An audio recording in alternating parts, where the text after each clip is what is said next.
Welcome, everybody, back to the Cutting Room Podcast. This is your host, Damian King, the Mass Creative, back on the second episode of season 2 of the Cutting Room. I hope you guys enjoyed the first episode of the podcast that was entitled Remix Rumble, which was my experience at the Remix Rumble theme nightclub over in Los Angeles. I hope you guys enjoy that. Check it out if you haven't. That's on my YouTube channel. Like and subscribe. Today, we are going to be doing something that I probably haven't done before in the podcast. The first season, we kind of stuck to comparisons in pro wrestling and in films, which is what we talk about on this show, and how they go hand in hand and influence each other.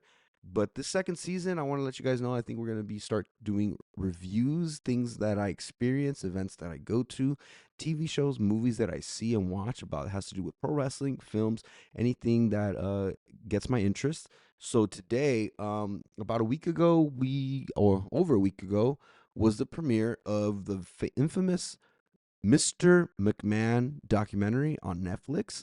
So we're gonna get into that right quick. I don't want to waste any of you guys' time. Let's see if we can handle this within the half hour. If not, we could go over to about an hour. It doesn't matter. We don't have a time limit. There's no set time limit for these matches on these podcast episodes. So the Mr. McMahon documentary on Netflix. The first trailer that we got was probably late August, early September when the trailer dropped. It was pretty. It was one trailer that we got, and then said it was going to be a docu series on Netflix, which is, by the way, where WWE Raw will now be streaming.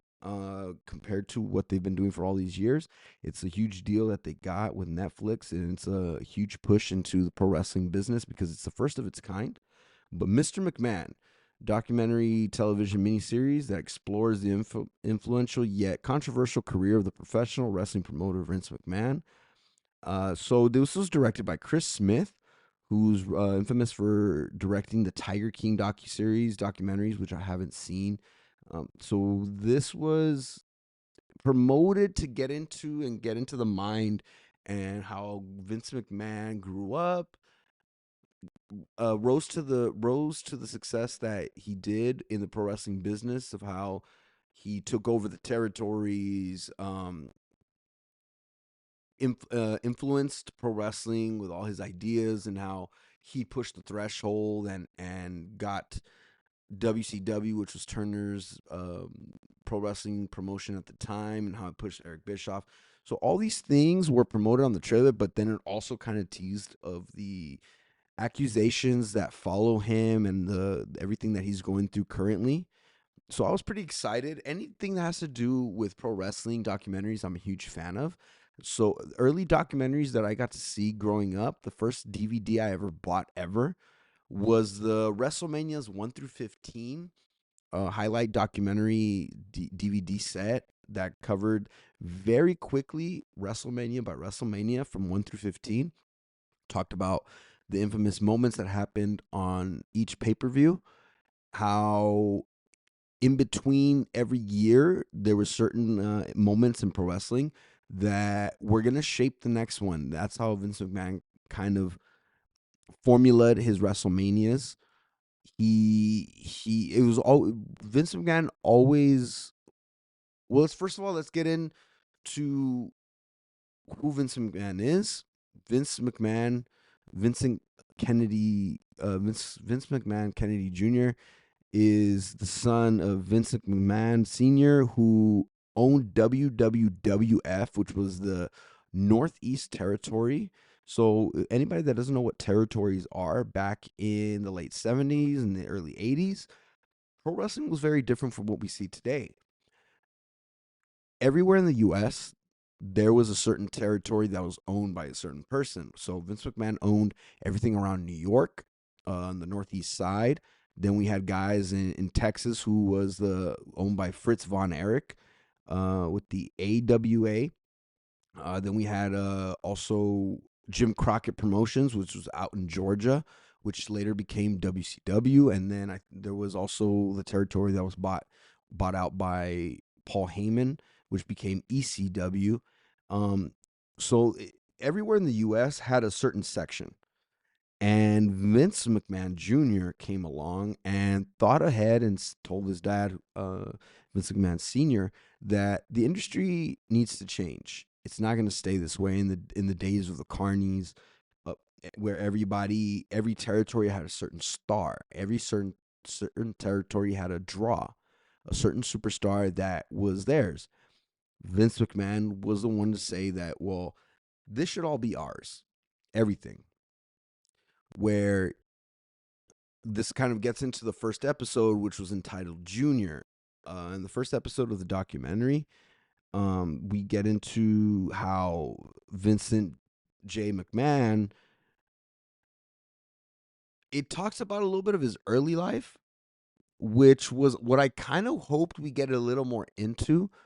Anyone who doesn't know his early life and only knows him as the billionaire WWE owner, Vince McMahon didn't meet his biological father. I think until about he was in his early teens, which talks about a little bit in the documentary how he wanted to get into the business. He grew up very poor, and he talks about that later on in the documentary.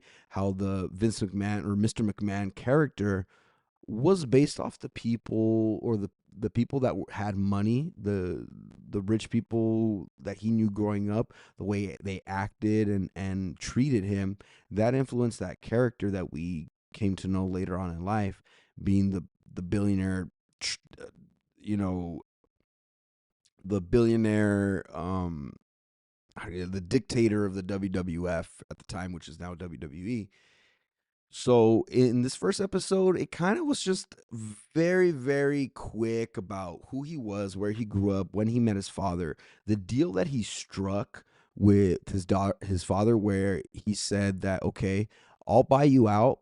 Although he didn't have the money right away, he said, if I don't make back your money, if I don't pay you in certain amount of time, you could take back the company, which is yours, and keep the money that I've paid you so far. So that was the initial deal that Vince Sr. made with Junior, and basically betted it all. I think there had to been a point where his father had to believe in him and took a risk, but at the same time, he really, anyone who knows the whole story knew that he was signing his death certificate to his own son.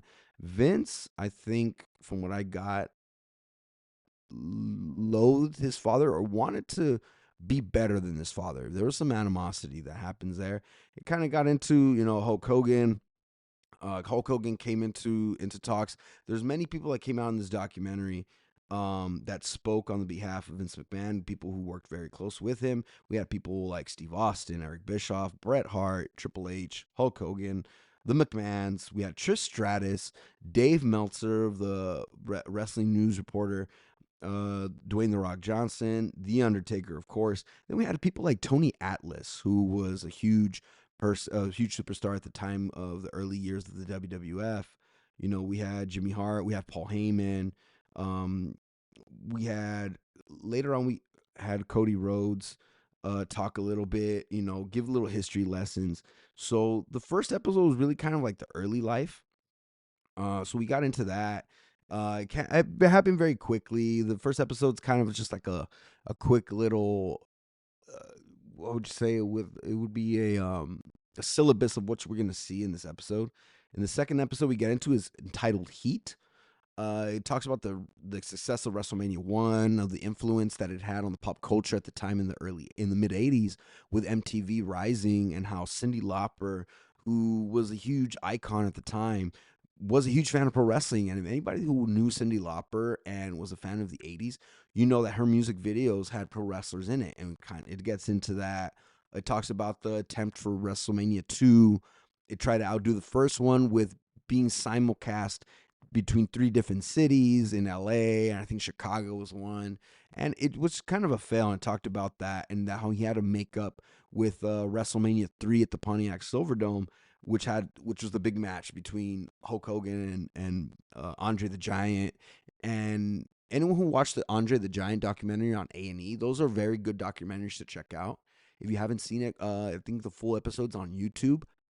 But it got a little bit into that WrestleMania 3 era, and this is where I kind of started to feel immediately in episode 2. I started to feel like this is really seems like a WWE, WWF history lesson, ones we've always heard in all these documentaries that they release. And when I say these documentaries that they release, I'm talking about the recent ones. The recycled footage interviews of every single same superstar that talks, whether it be John Cena, it would be Triple H, it would be The Rock. They're always standing in these same interview spots, these same rooms, and speaking about the same things. We see Hulk Hogan talk about, Andre, the talk between him and Andre the Giant, what they were gonna do in the match for WrestleMania 3. We get, and obviously Andre the Giant is no longer living anymore. Can't talk about his side of what went on, and talks about the health of Andre the Giant, what he was going into in WrestleMania 3 with his back problems, and obviously we get the infamous Hulk Hogan and his little string of I talked to Andre the Giant, brother. What I wrote down. You know, um, Talked about how it was all his idea about the slam, and there was the same recycled things we've heard over and over. So it was kind of something like, oh well, if you know these stories already, and you know these history lessons, you did not miss anything. And it wasn't until that second, and towards the end of the second episode, we get a little bit of scandal and drug scandals, which had to do with I believe it talks about a referee or ring kids or people that were underage or very young that were already abused under the eyes of WWF. And then that's when, towards the end of the second episode, we get Eric Bischoff, who starts to work for WCW. So we kind of started getting more, or we get the same information that we always get in all these documentaries about Eric Bischoff, his rise, talking to Ted Turner, and how that was the rivalry of the billionaires, the original one. So, uh, eye roller for me at this point. And then we get into the third episode, which is Screwjob. And I wonder, right when that episode started and had that title, it didn't take much for me to figure out what we were going to talk about for this next third episode, which talked about the importance of Bret Hart.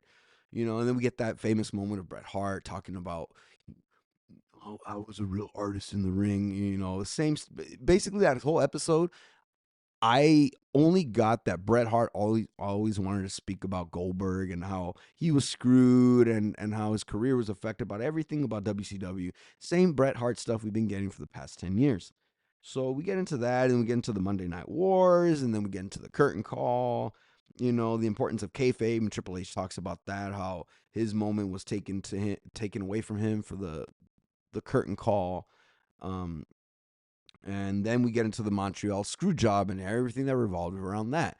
Again, same thing we always get is the history lessons about the screw job, and that Undertaker was behind the curtain, couldn't believe what happened. They said it was gonna be a schmoz. Same stuff. Episode 4, we get into Attitude, which I obviously is the Attitude Era, another history lesson about Vince McMahon's iconic announcement that WWF will now be doing more adult, Jerry Springer inspired, realistic storylines. And, we get The Rock, Stone Cold, DX, same thing. But the one thing that we did talk about that they rarely ever do talk about is the Over the Edge 1999 pay per view with the infamous Owen Hart death that happened there. And then they even got into that. Owen Hart's wife sued the company, which we all know is happened, and it's basically just basically a big moment that happened in the industry, um, that we also know. Another history lesson. At this point in the documentary, I'm starting to feel like, what, I am wasting my time. I'm 4 episodes in. I'm 4 hours into this documentary, and I have not learned or seen any scandal other than Tony Atlas infamously saying that Pat Patterson, Intercontinental legend, touched his pecker in the backstage in the locker room area. So that was, I think, probably the highlight so far. And it was a very comedic moment from Tony Atlas. So then we get into episode 5, and it was titled Family Business. And then I'm thinking this is where it should get good, because anyone who knows and followed the WWE at this time in the Attitude Era and grew up during the McMahon Helmsley faction era We knew as fans that Vince was a sicko. Anyone who didn't know was obviously not watching. So in Family Business, we talk about that's when WWF became public and the New York Stock Exchange, and we get into how WCW floundered and what went into that. So again, we're getting into WCW history and the late history of the WCW, how it fell, and we also talk about the XFL, Vince McMahon's attempt at football, and how that didn't even last a season. And then we get into how WWF had to change their name from WWF to WWE, and it had to do with the the World Wildlife Fund, uh, and at this point, I'm like, this is I haven't learned anything. There is no scandal. This is the trailer promoted something that it isn't delivering. And at this point, we're getting into the ruthless aggression era, and we have not really gotten into something serious that was going on with McMahon. So we got into that and how Shane. We did get a little bit into Shane talking about how he left in 2009 after the ruthless aggression era. That's where I'm like, okay, this is where I want to know. I want to know the inner workings of the McMahon family and what they had to deal with as a family running this multi-billion-dollar, company, what they had to deal with, because the storylines that they were dealing with and they were doing all acting out, especially Linda. She talks about how uncomfortable she was in front of camera, and that everyone, and Vince being like, no, but you're so good, or it gets into a little bit of that. And it was all these moments where I thought, okay, now we're getting to something good. It was very quick, and I didn't it, it wasn't really anything I didn't know. And then we get into episode 6, which is called The Finish. This is where we get into the Donald Trump era when he came into WrestleMania 23 and how they shaved his head. And then we get into the Chris Benoit murder and how Christopher Nowinski studied his brain. Um, then we do, at this point, I start clicking the television and I kind of see, like, okay, this episode has been going on for a while. How much longer can they cram what Vince is going through right now and make up for the 5 episodes that I did not enjoy? If they could, they have this one last 15, 25 minutes to actually get my attention. And then we get into the Chris Benoit murder. We got into um, how Vince had ideas that were very difficult for Stephanie and Triple H to deal with, which had to do around the time where they got married for real. Vince had an idea where, well, we should hold it on pay-per-view and it'd be the best thing ever. And then, Shane, no, I'm sorry, Stephanie and Triple H thought that no, something should stay private, but it's Triple H famously said it's Vince being Vince. One of my favorite moments of this episode had to have been the story that we got from Paul Heyman, where he talks about that he was present for a meeting between Shane and Vince, where Shane had an idea that he was very passionate about, and Vince said, "Not while I'm alive, brother." And he was eating something and he grabbed his knife that he had and gave it to Shane and say, "This is what you're gonna have to do to get your idea. If your idea is gonna see the light of day, is kill me and do what I had to do with my father, and take it from him." And that's what he did. So that's probably the one moment where I kind of got like, okay, this is new. I haven't heard about this before, but I could only assume from the dynamic that Vince has always been on camera, and I could only assume the way he was backstage. So that was a moment that got my attention again, but it was very quick. Obviously, it didn't last very long.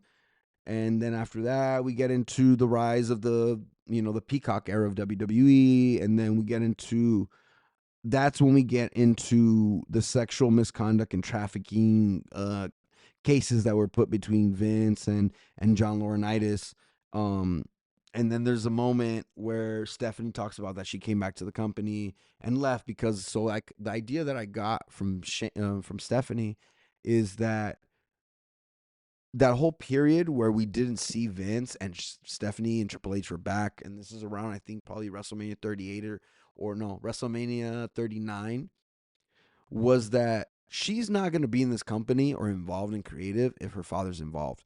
So eh, you could tell in Triple H's eyes during the documentary that he's trying to be as respectful as possible to his father-in-law, but at the same time, Triple H being who he is now and the mind he has for the business, in his eyes, he's saying that the old man's lost his touch and he is not going to grow and he's going to run this company to the ground.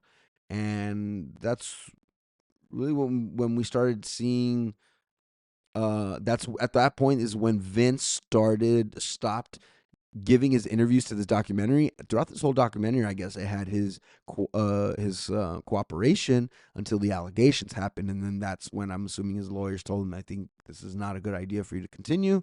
But the documentary continued anyways. The director's gonna get what he wants to get. Probably wasn't explained well, or probably during the production meetings, something that it wasn't laid out very well between the two parties, and you could tell that there was creative differences, than which usually happens during documentaries in this caliber. So Vince stopped giving interviews, and at this point, it's continued by Bruce Pritchard, who is basically Vince McMahon's second in command. Uh, Besides, at the time, it was Jim Ross, who is now with All Elite Wrestling. But Bruce Pritchard, um, right before the allegations came to light, the director or whoever's behind the camera, the interviewer, asked him, "So, you've seen footage of the documentary so far?" He's like, "Yeah." And he's like, "What'd you think?" "I thought it sucked. It was a got you piece." And the only person that really made sense throughout this whole documentary was honestly Bruce Pritchard, because he spoke for us, for when any of the viewers who are watching, in real time.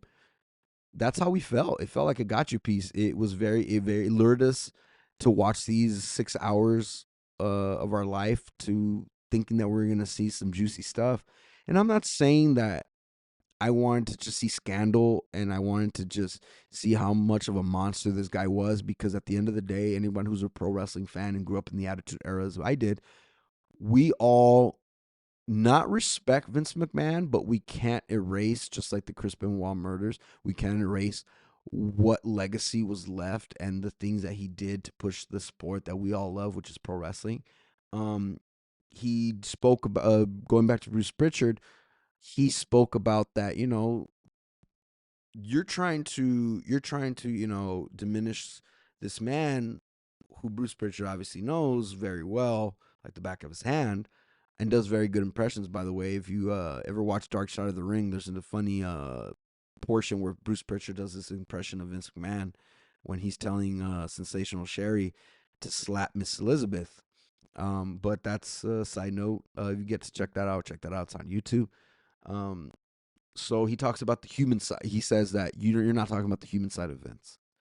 The human side being the guy that, when Bruce Pritchard's wife was terminally ill, paid for the best doctors for his wife, and now is still living and outlived the time that was given.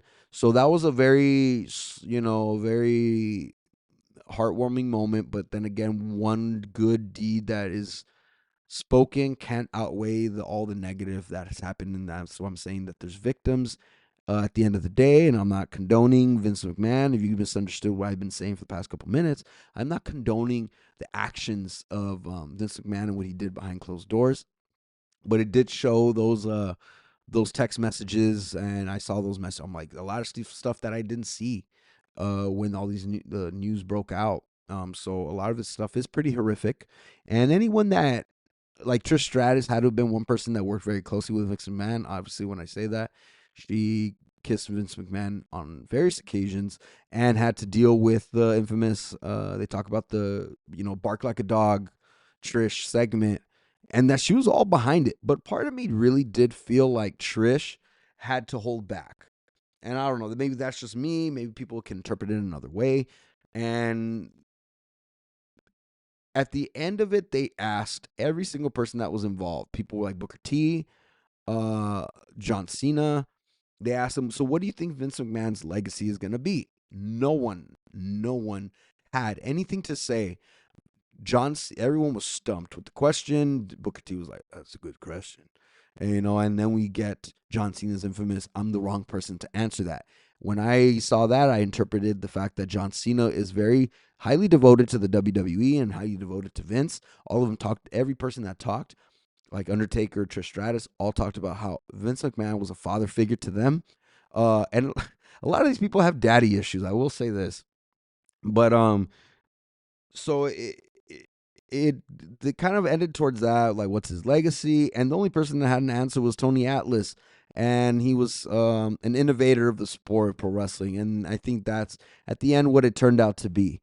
Um, if you haven't checked out the Vince McMahon Mr. McMahon documentary on Netflix, I don't recommend it. If you're a pro wrestling fan and know the encyclopedic history of the WWE, you're not missing anything. It's really just a history lesson with a little bit of spice here and there. I don't recommend it at the end of the day. It wasn't very well done. It wasn't very well shot or directed, or the pacing was very bad, I guess is going to be my final answer. But if you want to check it out and see something for a rainy day, I'd recommend it just to waste time. You'll kill 6 hours. Um, but that's where I'm gonna end you guys on that review. Um, Things that I do recommend that are pro wrestling, film, documentary inspired. One of them is gonna be has to be the Peanut Butter Falcon film that was released pre-pandemic. Stars Shia LaBeouf, where it tells a story of a man with Down syndrome has dreams of being a professional wrestler and travels through Florida to find this pro wrestling school, and he has Shia LaBeouf guide him, and it's two people, on a journey, a coming of age film that's very tear jerking. I enjoyed it. If I can recommend the documentary of Vince McMahon, I recommend the Peanut Butter Falcon. That's also on Netflix. Check it out before it's off that streaming service. That's also with Shia LaBeouf. I can't recall the actor that plays not plays, but is also the person that has Down syndrome. But we get a very, very good performance by Jake the Snake Roberts and also Mick Foley. Also the wrestler that the person who has Down syndrome idolizes is played by the guy from George of the Jungle, the guy that plays Lyle, the bad guy. I can't recall his name. I don't want to also like get it wrong, but Peanut Butter Falcon, good recommendation that has to do with pro wrestling and is a film, not a documentary. Check it out. It's on Netflix. I'll probably talking my next episode. I want to tease you guys for the next episode. This pro wrestling podcast, or my podcast, The Cutting Room, has to do with my interests, which is pro wrestling and films and how they go hand in hand. The next episode will be entitled WWE is Now Cinematic, and that's where I'll leave it to you. I'll leave it for you to interpret and try to guess what I'll be talking about. Stay tuned. I'm going to be dropping more episodes back to back to back. Damian King is back in full effect. I have all my equipment here at the house, and I'll be editing everything, uploading very quick. Follow my Instagram, the only Damian King, as well as on TikTok. Go on YouTube, likes and subscribe. The Cutting Room Podcast, the host Damian King. I hope you enjoy this episode of the review of the Mr. McMahon documentary. And when I say Mr. McMahon, I'm talking about Vincent Kennedy McMahon. And I give you the infamous line that he's given us so many times: "You're fired."